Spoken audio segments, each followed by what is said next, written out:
Hello, and welcome to Thank You for Not Smoking. I'm Oscar, I'm Wild. and we're here to talk to you about basically anything we feel like. Today's topic, I've got a question for you, Wild. How far back do you have to go before you stop being a colonizer and start just being the natives of the place? Like, say... I don't think that's... Let's go... I mean, in America, it's easy, because in America, specifically... you can go to... You know exactly where people came from. We anthropologists have well documented when people crossed over into America, where they migrated from, and how they got to the place, and it's established that there weren't really natives there before then, and then suddenly Europeans showed up from the other side, right? So in America, it's easy to define. But take a place like Europe. How far back in France's history do you have to go before they're no longer just the natives of France, and they're now colonizers taking over the people who lived there before? I think the problem is that there is no strict dichotomy between colonizer and native. Or that is to say that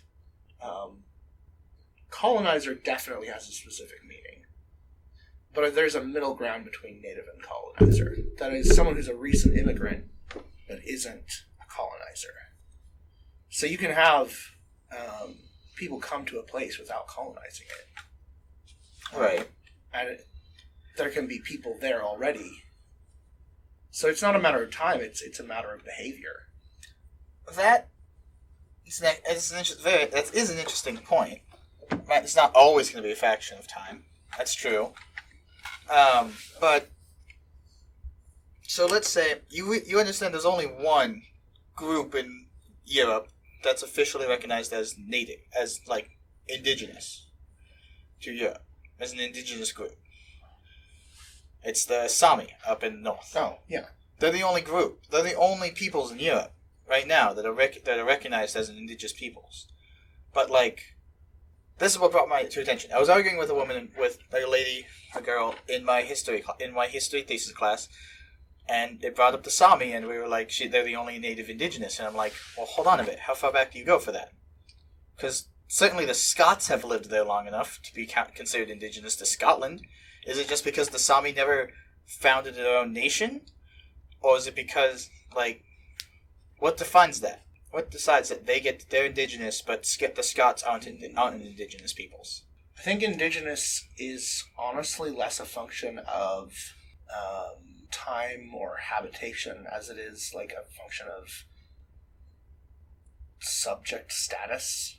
When you say that a people are indigenous to a region, sure, you're saying that, like, they come from there.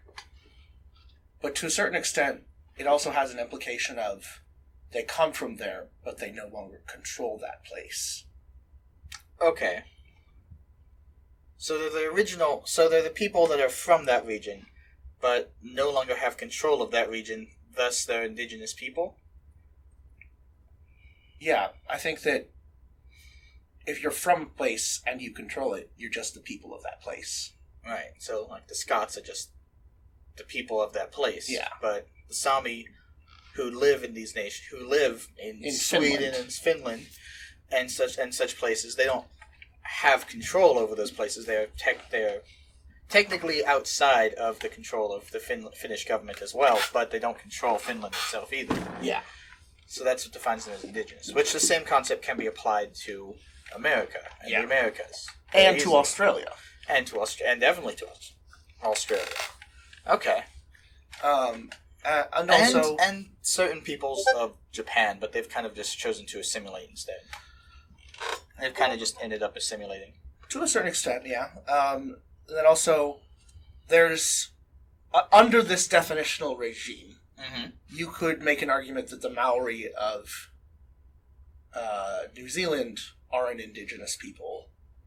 But I think that the Maori might object to that because they certainly have a lot more control over the affairs of New Zealand than, say, the Aborigines, the native people of Australia. Right. And like, so, when identifying indigenous people, how important do you suppose it is to ask the people you're identifying? if they consider themselves indigenous or not. Hmm. Or if they consider themselves just the people of Australia, of the place. I'd say it's a pretty important thing. Yeah. Because it doesn't really make sense to say ask, like you said, a Scot if he thinks that he's indigenous. Yeah. The indigenous people of Scotland. Yeah. So some Scots, I'm certain, would probably argue that yes, they would be. And certainly, if Scotland hadn't existed anymore and it had all become part of England, we absolutely probably could have plenty of Scots that classify themselves as separate from England and their own culture, but still being controlled by the English. The English. That brings the up British Isles are sort of a complicated situation. Is that so? Can we think about this and relate it back to the concept of? Sorry. Yeah. Are the Northern Irish indigenous people? Yes, I would say that relates back again to what I was leading to. What about all the trouble, say, in southeastern Europe and Germany, with Germany, Czechoslovakia, or the Republic of those different countries now? All of those ones. Is all of that an issue of indigenous people trying to reclaim the land that they're indigenous to and just become the people of the place? Whereas, say, like in Germany, Prussia took over the region, became Germany, yada yada, Otto von Bismarck, all them nonsenses, Kaiser, all him, right? And suddenly all those places now belong to Germany. Mm-hmm. Were the Czechs indigenous people until they managed to get their country back from Germany? Or chunks of their country? I think that maybe if the Czech Republic was part of Germany today, we could apply that label to them. Right. But to apply that label backward in time is... That's my question. Iffy. That's the interesting question, though. It's because like, the category of indigenous people is a fairly recent one. That's fair. And I feel uncomfortable applying it backward in time because it comes from a very modern sort of view of the world. That's true. Like, there's no way that the Gauls would have called themselves an indigenous people. No. Nor the Chinese, while under Mongol rule. Yeah.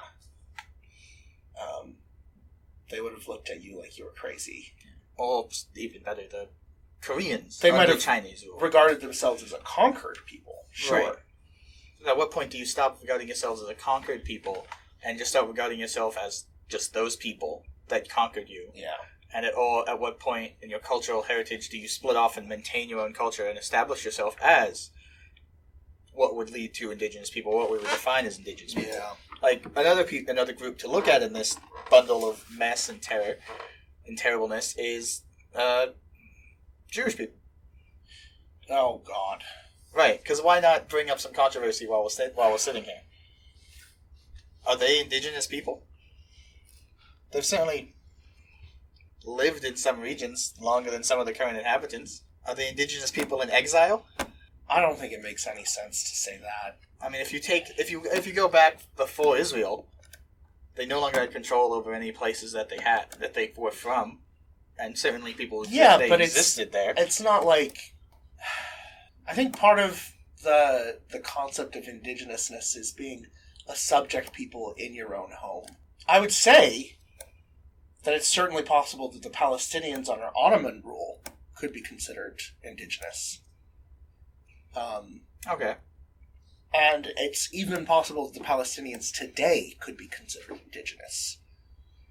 Even though that's probably going to make me super unpopular with certain segments. But I firmly maintain that Palestinians are just as much, if not more so, the legitimate descendants of the original people of Israel than the Ashkenazim and Sephardi who went back to it after the exile. Fair enough. They may have lost the religion, but they have the same genetics. The Kurds. Right. The Kurds, their traditional homeland, which was never really a nation, just sort of a loose confederation of tribes, is currently split up between Turkey, Iran, Syria, and Iraq. Right. They're an interesting question because in Iraq, the Kurds are not a subject people. they have their own independent, self-governing statelet within the state of Iraq. Right. Okay. In Syria, Syrian Kurdistan is an unrecognized state. That is to say that it operates almost entirely separately from the Syrian central government. And frankly, I think has earned a certain amount of recognition from the rest of the world just because of the intensity and effectiveness of their fight with the Islamic State, which is wrapping up, speaking of. But they've pushed them down to a very small portion of one village along the Syrian border. Anyway, but it might be accurate to say that the Kurds are a subject people in Turkey, especially considering the actions closely resembling ethnic cleansing that the Turkish government have taken against Kurdish people in the current period and past. That's a way to say it, yeah. I know that plenty of people would just straight up call it ethnic cleansing, and even go so far as to call it genocide. Want another group to throw your little head at? What about the Cossacks of Russia? The Cossacks? Cossacks of Russia, yes. Before pretty much their entire history during Imperial Russia, at least, because that's my subject of Russian history. The Cossacks were pretty much their own independent group. They didn't have a state. I mean, they were unconnected to the Russian government in any way other than as pretty much purely mercenary armies. If the Russian government felt the need for some extra people, they would pay them to go and do things. They used them extensively in warfare against, say, taking over Poland and Ukraine, but the Cossacks never swore any kind of fealty to Russia whatsoever. Massive parts of Russian society viewed the Cossacks as completely separate, and part of an aspect of Russian society at the time was to flee Russian rule and become a Cossack, thus splitting yourself off from. You're no longer a peasant in Russia. You're now a Cossack. It was one of the relief valves for peasant towns. Didn't the Soviet Union recognize them as an indigenous people, though? I actually have no idea. Because I feel... Like I said, Imperial Russia is where my Russian history stops. I feel almost certain that there was at least some provision for a quote-unquote ethnic homeland.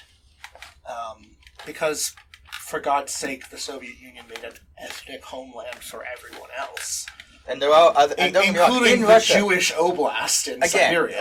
Don't get me wrong, in Russia there are many indigenous peoples who exist, especially as the farther fucking east you go. Yeah. In Russia, you get more and more indigenous peoples because Russia didn't assimilate them so much as they just traded with them and said, you're paying taxes to us now. And they were like, here's some furs, leave us the fuck alone. Yeah. I guess the question the Soviet Russia, there's one specific grouping I know of where the Soviet Russia did things with, and there was an attempt at assimilation, a massive attempt at assimilation during the Soviet Union era, everyone be under the control and be standardized under the Soviets, and all that nonsense, but people are still indigenous peoples. Yeah. Though I'm not sure if Russia officially recognizes them as such right now, or if it just recognizes them as Russia and their own particular cultures, but they're so far east that they're so far away from the central power that Russia doesn't have much concern with making sure they're officially Russian. Here's another question. The Cossacks, I think I heard you say, had significant amounts of what amounted to Russian integration into their culture? Yeah, I would say that. They're definitely, that is an interesting question, because they were culturally, there were heavily aspects of them that were heavily Russian, but that's also because Russian had heavy aspects of the Mongols that occupied that region. Yeah.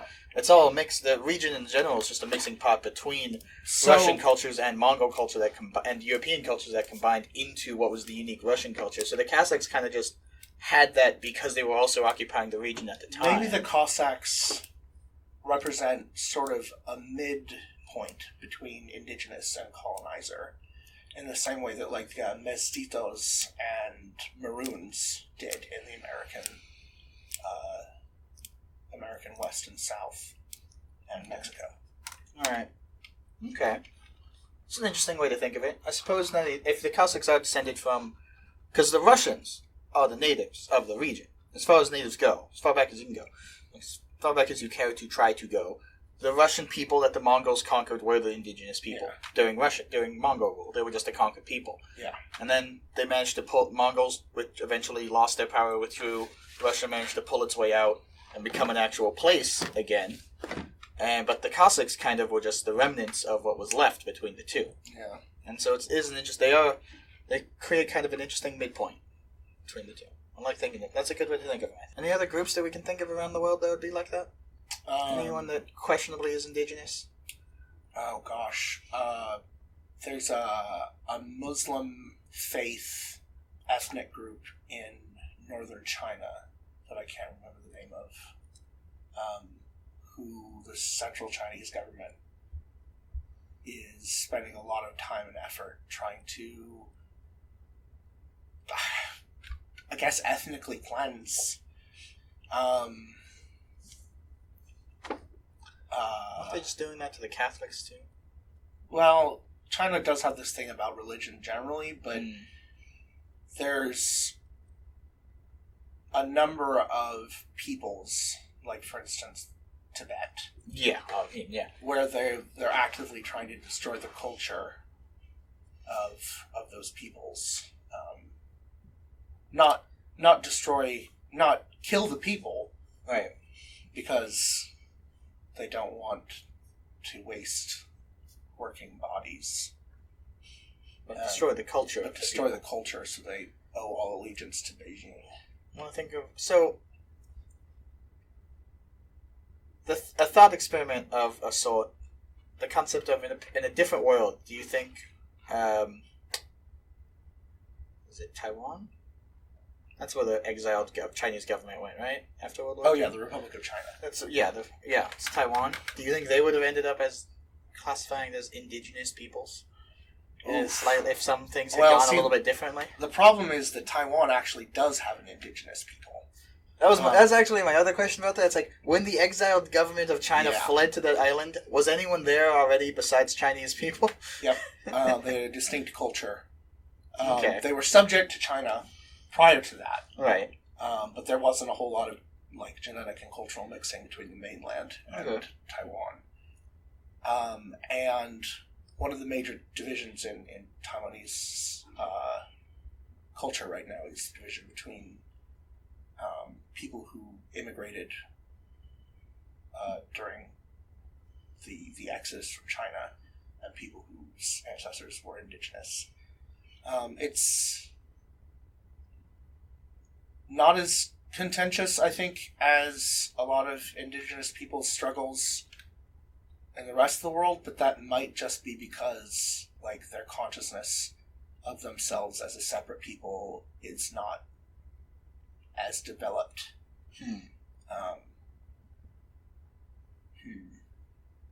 I'm not an expert on Taiwan. Neither am I. I just wanted to throw their name into the hat, into the ring, see where we ended up on that one.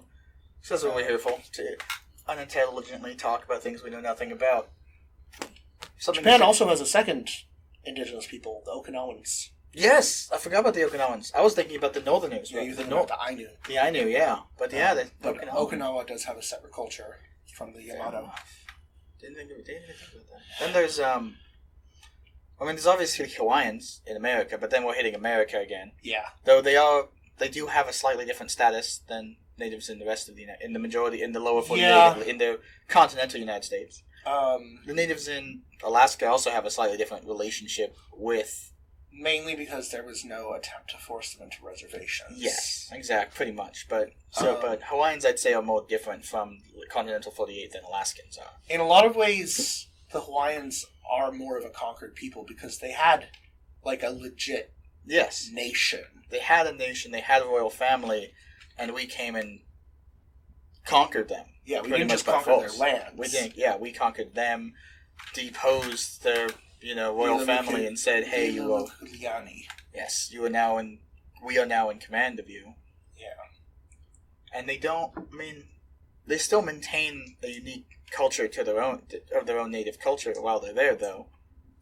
Yeah, but I don't think I've ever heard anyone classify them as an indigenous people. Though people may have, I just haven't personally. I believe that they are often at least allied with, like, the Native American rights movement. Yeah. Because of all the regardless of whether they fit the same category exactly, they share interests. Out of all of them, though, they're probably the ones most likely to be able to get their land back and be unconquered. Well, as far as, like, just geography and physics go, I mean, there's a lot less white people to ship out of Hawaii than there are, say, Montana. I don't think that... Actually, Montana's pretty empty. I don't think that it's... Yeah, well, the native population is still only about a third. Yeah. I don't think it's likely that Hawaii would, like, attempt to secede. Right. And just reform. But what might end up happening is that Native Hawaiians just end up buying back all the land. I mean, that could, Which is a very, capitalist way of... Well, I mean, that's basically that's a lot of what happened in Alaska with the Alaskan natives. They incorporated themselves and basically joined capitalism to maintain their power in the region. To maintain their power as a peoples, they became capitalists. What about another fun one? As just applying the title of indigenous peoples to the past, which is something we don't like to do, but still fun to poke at. What about the Indians under English rule? Oh, India. not America. Again, we're avoiding America because its question is obvious. I think that it would be inaccurate to put them in the same status.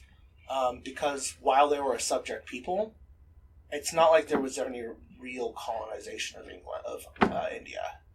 It's true. It never really got... Like, there was light colonization, but that was just to maintain the trade routes and the structure... It was governmental structure. It was a very economic form of colonization. Yeah. Not that it was any less brutal, it just was less ethnic cleansing-y. Yeah. Though I can't think... Now, I don't know this, because I don't know anything about the Sami, but was there ever... I mean, I can imagine there being one in Russia.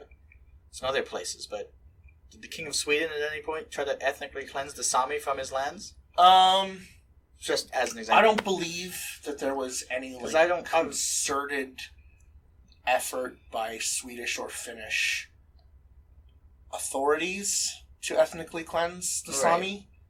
But that doesn't mean that there wasn't like a cultural movement towards that anyway. Oh, going back to that exact region that sparked this conversation, though, it's like, and I just don't know anything about the region, and that's what bugs me the most. But bringing back it to Europe, it's not like the people who are Swedish now moved in the 18th century or anything like that. Like, this is why we can't talk about this with America in any interesting way, because we literally all came over and took over the natives. It's an easy definable line. How far back in Finnish history do they split between the Sami and Finns? Did the native people living there, just some of them incorporate into a kingdom, and some of them didn't, and now the Sami and the Finns are different people? Like I said, like we've defined indigenous at least. There was a lot of cultural mixing too. Yeah, that was what sparked this whole thing for me in the first place. Before we got a good definition of indigenous, it was how far back you go, and why have the Sami become indigenous instead of just Finnish? And I think you defined it well. The Sami have a distinct culture and language, and maybe even might be genetically distinct. Right. When I talked about this with the girl in my English class, she did describe pretty much all Europeans as colonizers of Europe. But there are Finnish people whose ancestors were there as long as the Sami have been there, just in a different region. Yeah. Same with the rest of Europe. Yeah. There's Germans who go back well into where the Sami existed, or go back to, and it's just because... If I remember correctly, the Sami are actually one of the few remaining old Europeans. That is, the people who predate the Indo-European invasion. Right. Which may or may not have been an invasion so much as like a general cultural diffusion. Right. The only other one that I know is the Basques.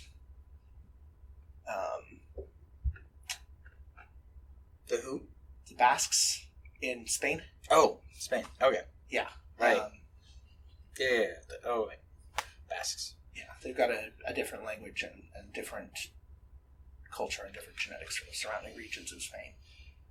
Not to be confused with the Catalans, who are basically just Spanish people who don't want to be associated with Spain anymore. Which is totally legitimate. Let people secede. Why not? Yeah, that's fair.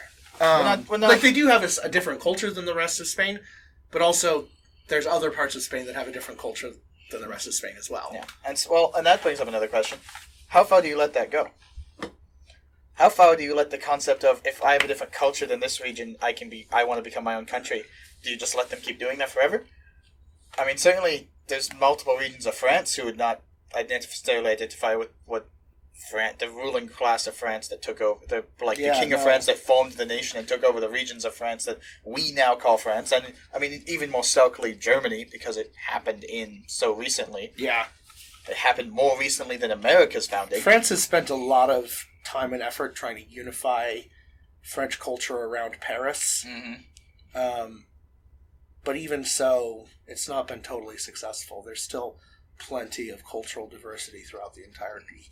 And certainly there's cultural diversity throughout Germany because they took over those. Oh yeah. And then there's the interesting case of Great Britain, who never even pretended to make everyone England, except with Ireland. But it's a whole different thing. And it hasn't worked. That wasn't attempting to make Irish English. No, that was attempting to replace the Irish with English. With English. And you've got Scotland, Wales, Ireland, Northern Ireland. I feel like there's other cultural groups at least. Debatably Cornwall. Yeah. There's other cultural groups in there, and I mean, there's already been talk about them separating off from Great Britain and becoming their own nations. But that's a place where it's a well-defined lines of where Wales is, where Ireland is, well, mostly for Ireland, where Scotland is. There's well-defined lines for those. So if they did decide to break off from Great Britain and become their own nations, there's at least defined lines there. Yeah. But it's how far do you let that go in, say... I like looking at Europe in this light, with the concept of these different peoples identifying as different cultures, because that's what's leading to different nations rising, and that's what led to so many different nations after World War I, World War II. All these different nations constantly shifting and changing in size and stuff is because, and causing all these wars, is the different cultures living there saying, hey, we don't actually want to be part of Germany, we want to be our own people, because we're our own people. We're Slavic, we're not whatever, and we want to be our own nation now. And it's interesting in Europe to see that, because there's such old cultures there. Now apply that concept to America real quick. Because I think we can all agree, there's many different cultures in America, right? Not even counting, indigenous, just out of the colonizers. Southern culture is considerably, noticeably, definably different from, say, Californian culture. But the boundaries are much more fluid. That's true. And you are a person from New York can move to Texas, and it might be uncomfortable for a while, but they'll fit right in eventually. Eventually. It's not typically unless they make a conscious effort to remain separate. I mean, especially nowadays with the mass media culture that we have nowadays. You go back, I would say, back about 50 years. But even so, American culture has always been a lot more fluid within itself. Yeah. It's... it might be useful to talk about cultural groups rather than just cultures themselves. Right. For instance, one of the reasons that Germany, I think, is stuck together is because even though people who are Prussian or Bavarian or Rhenish... Polish. Well, the Polish are different. Let's say West Prussian. Right. West Prussians. They still regard themselves as ethnically German, even if their cultures are slightly different under the umbrella of German. Yeah. Which is why the country is called Germany and not Prussia, despite the fact that it was all taken by the Prussian king. Prussian emperor, I guess, is what he considered himself at that point, considering he just conquered all those nations. Those there were 4 city-states. Yes. There were 4 kings of Germany. There was... I guess he was an emperor by the end of that. But that's why it's called Germany and not Prussia, because they were not stupid enough to try to define it all. Was Kaiser, not König. Yes, they were not that dumb. And it's interesting to think of why, in America's history, we've had one secession attempt. And the reason it failed was not because it was a unique, different culture trying to separate itself from the mass other culture. The reason it failed was because it was over such a contentious moral issue that the rest of the world had already come to terms with the concept of this is wrong. Yeah. The rest of the world, by the point of the Civil War, for the most part, had said slavery is wrong. Yeah. The rest of the world was on board with that, including the North. The South was pretty much the one holdout on the globe who said, my world should not have to change to yours. If under any other different circumstances, a secession from the United States could very well have succeeded and still theoretically succeed. Like Texas, for instance, has had, like, especially, again, we're going back in time here. Not necessarily modern times, but throughout America's history. There have been plenty of periods in time when, if a region had wanted to secede, especially like just because they felt so culturally different from, say, the East Coast, they could have, if they'd wanted to. And it's interesting to think of why at no point outside of the Civil War has anyone bothered to think about trying that. I mean, I know nowadays there's talk about, California breaking off and becoming its own thing, or breaking off into three different states. You think it has something to do with the statehood concept? Rather than being a total country, all beholden to America. I think the other thing... Or the United States. It's that, I think. But also, I think it's that while the various cultures of the different states and areas may be slightly different, they're all white. Primarily. Well, I mean, obviously there are regions and there are Black cultures and Native American cultures and Latinx cultures. But the dominant culture of the United States has been white historically. Yes. And white is this thing that Americans kind of made up. Yeah. 100%. Yeah. To just... It shows itself in the Constitution. White people are one vote each. Yeah. Whereas all colored people and Indians not taxed are 3/5 of a person, or 3/5 of a vote. So that whole thing. And of course the concept of white has kind of evolved over time because, like if you were Mexican, or if you were Hispanic, Latinx, I guess, but not particularly brown, you were white. Right. And there's this whole... So you're saying that the concept of being white and the white culture above the other cultures has been what's held us together more as a nation. Yeah. So... And the thing is that, like, the split with the Confederacy wasn't a cultural split. Yeah. Because it was both white cultures. Yeah. It was more of an economic split between the two. It was a moral question. Moral question based on the concept of how economics should be. To a certain extent, it was all in the family. Yeah. And that's an interesting... I think one thing that probably has a lot to play on it, that white culture thing definitely does, and I think... Get back to that in 1 second. I think also a thing that majorly influences it is how we created ourselves as an organization of separate states. Rather than one central... We didn't unify ourselves and say we are now Germany. We unified ourselves within the name separate states, the United States of America. So even if say an Alabaman doesn't think he has anything in common with someone from New York or in the state of New York, he still has the ability to describe that in a cultural way that makes sense to him. I'm an Alabaman, and that means something culturally to the people that he talks to the people in the rest of the nation, and it counts as a separate, and it feels like it's a separate thing because he's a separate state within this nation. So he's not a state being controlled by state under control of Germany, like say Czechoslovakia would feel. We are a separate we are a separate country. We are separate people under control of Germany. Alabamans are saying, no, we're just Alabamans. We're culturally separate from the United States. We're just Alabamans, and they don't feel a need to go further than that because they already have that separation from all the other states in the region. They're not Montanans. They're not New Yorkers. They're not Californians. Their I mean, there's the differences are acknowledged by statute, Yeah. but not made othering. Right. So that was that point. But back to the white thing. Back to the overall white culture that combines that has helped hold the United States together.